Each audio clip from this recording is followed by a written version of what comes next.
So we're going 10 minutes into this Dodge Charger Sport, and this is the pressures, and these pressures are being cycled by the fan, pulsing on and off.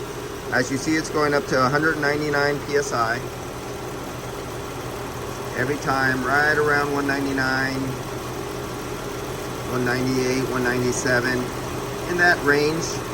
And then it pulses the fan on, and the pressure drops. You can see it dropping here. And then it pulses the fan off right around 100, 101, right around the 100 mark.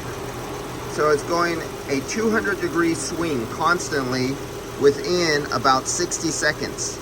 So these are about 60-second intervals. It takes 60 seconds for it to pulse the fan on at 200 PSI, goes all the way down to 100 PSI, and it allows it to go back up to 200 PSI within a 60-second interval. So you have no constant steady cycling where it's steady. But if you look at your low side pressure, it's keeping the pressure pretty damn 34 degrees, 35 PSI, 34, 35, 32, 34, 33, 34, 34. So it has a very constant low side pressure, but it has a 200-degree swing in the high side from 100 PSI to 200 PSI. That's what that represents. And we're going into 12 minutes now. So let's go back to the temperatures and let's see where that's been staying.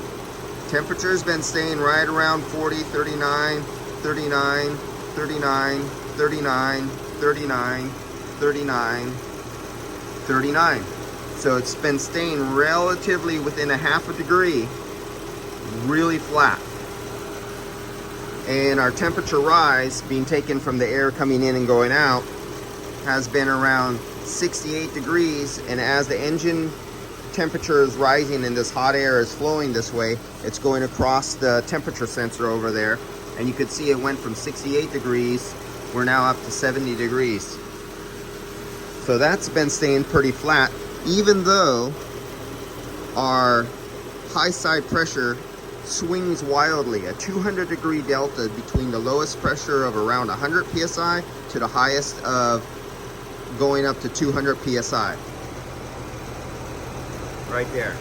That's the highest, and that's where it comes back in at.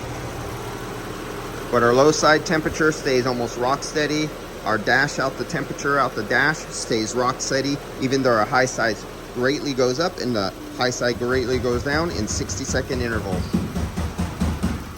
And if you want to look at the superheat and subcooling, there we go. And if you want to look at the temperatures of our suction line coming out of the evaporator, and I'm taking the temperature right out of the evaporator after the internal heat exchanger. You see the liquid line going into the pipe. That's an internal heat exchanger.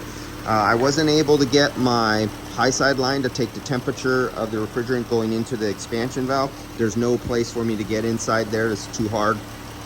So I took it here at the liquid line before it goes into the internal heat exchanger. That's all I was able to do.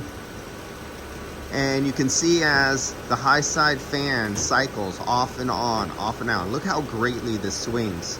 Airflow is king. Airflow means everything. This is why you cannot set. You put in an aftermarket condenser and it's different. This thing is cycling up and down, up and down. You cannot set your superheat on a system that's cycling. And on top of that, if you did try to do that, the compressor, the computer would take over, and as you're squirting in refrigerant, it will try to change the variable displacement compressor to compensate for how little or how too much refrigerant you has as you're adding it. It would mess you all up. You can't do that on these cars. There is no jacking off the little cans and filling it up and trying to guess by a pressure. As you can see, the pressure, where you're gonna set, in 60 seconds, it changed 200 PSI because the computer tells it to do that. You can't whack off the little cans and guess.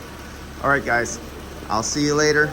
We'll catch you on the next one. And it's starting to get a little cold there. All right, I'll see you.